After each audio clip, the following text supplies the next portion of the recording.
Maido! Hi there, Japan fans. Today's show, we're going to talk about big.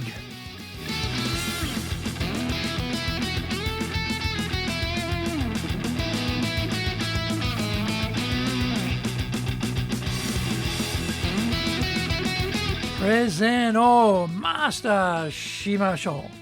This is the 7th year of the Presentation Japan Series podcast. We are beaming around the world to you from sunny Minato-ku in Tokyo. And I'm your host, Dr. Greg Story, Dale Carnegie Tokyo franchise owner, the president of Dale Carnegie Tokyo Training, and the 3-time best-selling author of Japan Sales Mastery, which is Zaegyo in Japanese, Japan Business Mastery, and Japan Presentations Mastery, plus Stop Wasting Money on Training, which in Japanese is Training de okane o mura ni suru wa yamimashou, and all are available on Amazon. Through this podcast, I want to help you to become a better speaker, to be 1, clear, 2, confident, 3, persuasive, and 4, highly influential with those around you. Don't forget to subscribe and share this podcast with your family, friends, and colleagues. We are not being sponsored by Libsyn, but we value your privacy, which is why we have our podcast hosted by Libsyn. Unlike many other hosting organizations, Libsyn have a strict policy that does not allow access to your private information by anyone. Here is our daily podcast lineup on Apple Podcasts. Mondays, the Cutting Edge Japan Business Show podcast. Tuesday, the Presentations Japan series, and every second Tuesday, the Business Tatsujin no Oshie show. Wednesdays, the Sales Japan series. Thursdays, the Leadership Japan series, and every second Thursday, the Business Pro Podcasto show. Fridays, the Japan Business Mastery Show podcast, and Saturdays, Japan's top business interviews. Now, this is episode number 356, and today we are talking about go bigger when presenting. I was held up at the hospital, which those who live in Tokyo will know is a typical occurrence, so I was late to the presentation. One of the speakers had just started as I slid into my seat at the back. The screen was hard to read because the scale of the content was small. The presenter was speaking in a voice range which was probably fine for those seated at the most proximate tables, but was hard to catch at the back of the room. I missed the very start, but I could tell the speakers hadn't tested the audio or the screen for visibility when they were doing their setup. They just turned up and turned things on, and away they went. Not a great idea for presenters. I always recommend to get there early and check for sight lines, audio quality, and screen accessibility.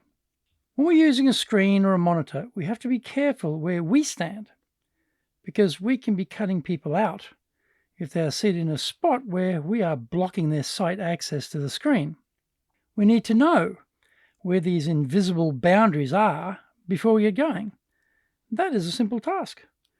We just go and sit in those chairs and see where the boundary will be for us when we are standing and presenting.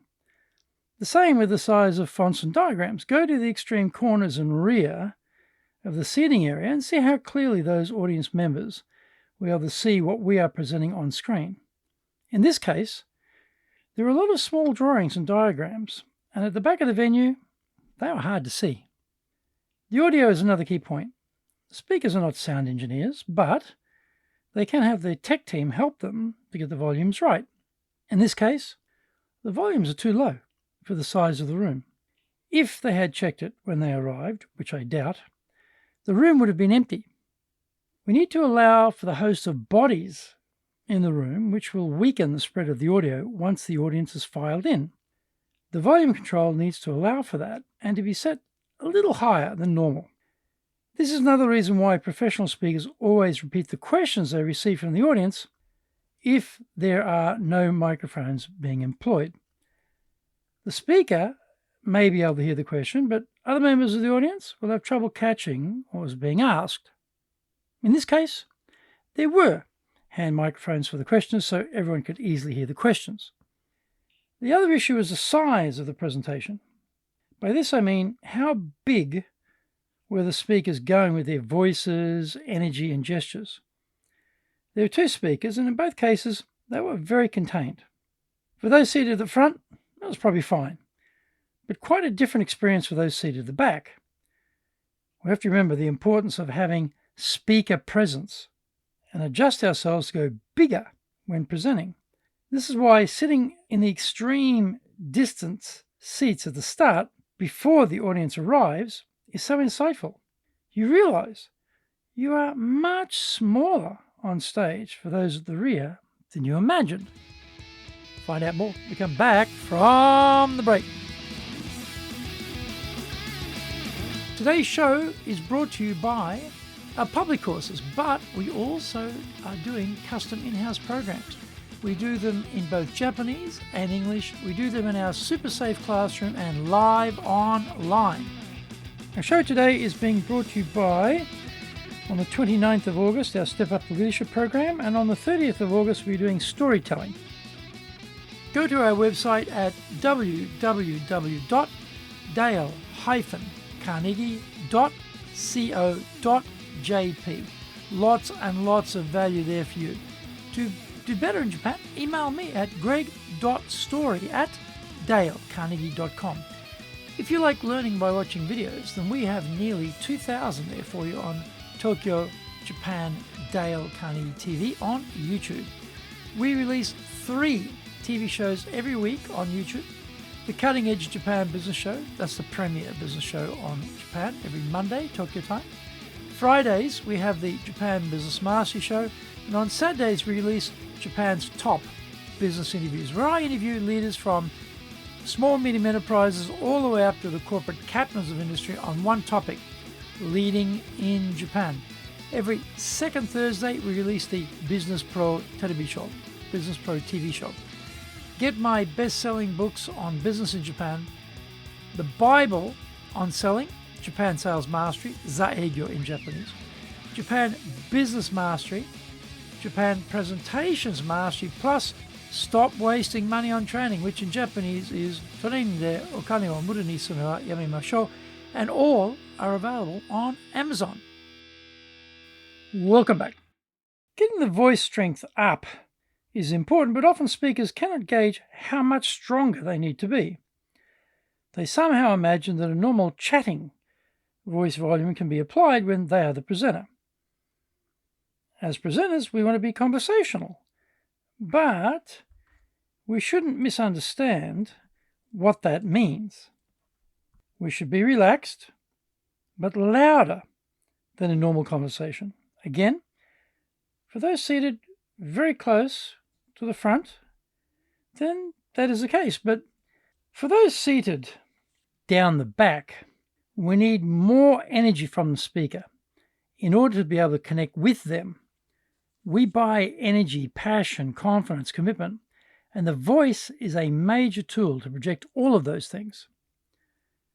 We don't have to be shouting, but we do have to be projecting our energy to the far reaches of the room.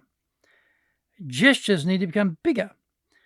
They don't have to be too exaggerated and massive, but they do have to become bigger. One exception, though, is if you're presenting in a 5,000-seat venue, then your gestures really have to be ramped up. On stage, you are a peanut in size, and it's super hard to connect with people in cheap seats right down the back. Even if the venue isn't that mighty, we still need to be conscious that we have to up our gesture game to accommodate the audience members at the back. We cannot be only presenting to those seated up the front. The output level of these speakers was at about the 75% range. They clearly needed to do more to reach all the people in the room. If they had these thoughts in mind when they arrived at the venue, then they would have made the necessary adjustments. Like a lot of speakers, though, they got there, made sure the slides were working, and that was the end of it. Just a little more attention to the venue considerations and the audience positioning, and things would have been a lot better. Did you get value from today's show? If you did, then share the love around with your family, friends, and colleagues. Don't forget to subscribe and share this podcast. Until the next episode, go out there and apply the learnings from today and become a presentations legend amongst your circle. Thank you for joining me, and please tune in next week. Remember, I'm in your corner, committed to your success here in Nippon.